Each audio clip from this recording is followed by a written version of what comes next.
I want it because I have been noticing the ads locally here in Maryland, the Senate race, in a congressional race in Virginia. Now we're seeing some others around. I want to just play some quick bites from some ads and then ask you something on the other side.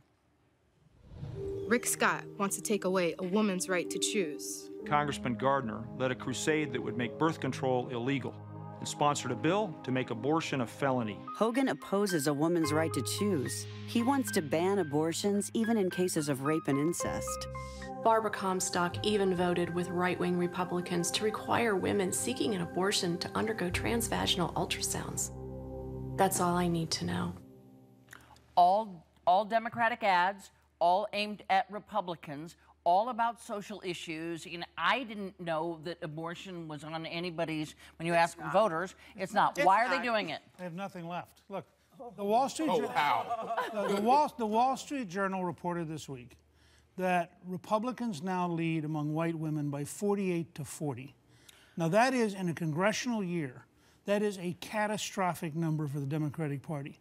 And so the same consultants file back to the same old ads to try to make the same case, and it's not going to work. The fact is, if you go to the average woman and you say, tell me where this is on your list. And it's not even on the top. I mean, look at Wendy Davis, the great hope in Texas. And look what, the fact is, women care about the economy, they care about jobs, they care about security, they care about education. There are a ton of issues they care about. This is a long way down on that list. And let me just say this, newsflash, we have not done well with white women in previous election cycles. We've done well with women of color, and we've won the gender gap because we have a broad and diverse single white women. But look, the truth is that we are talking about equal pay. We're talking about raising the minimum wage, and the reason why single white women is about dead even right now. And you know what? We'll get them back. Don't worry.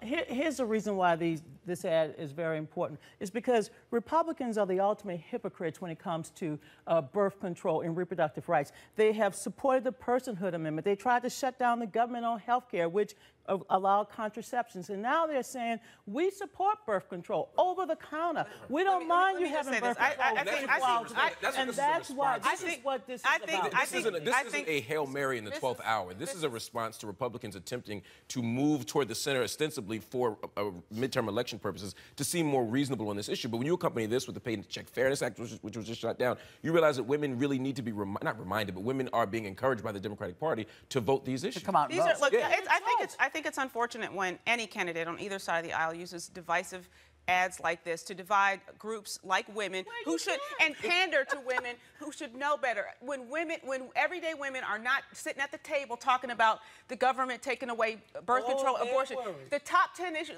Look, this is what Republicans should do in these cases when these come up. These are, number one, these are groups that are pushing these issues. These candidates should be talking about what matters to women, to go to Newt's point. And this would be my recommendation from a media perspective, the optics and everything for Republicans is to take the fact that 55% of all women right now disapprove of the job that the president's doing. So you start with that and tell them why they disapprove. And it has nothing to do because they have no alternative to criticizing President Obama. That's all you talk about. Okay, so I told you not to talk so much about Schultz, people. Next time you'll listen to me.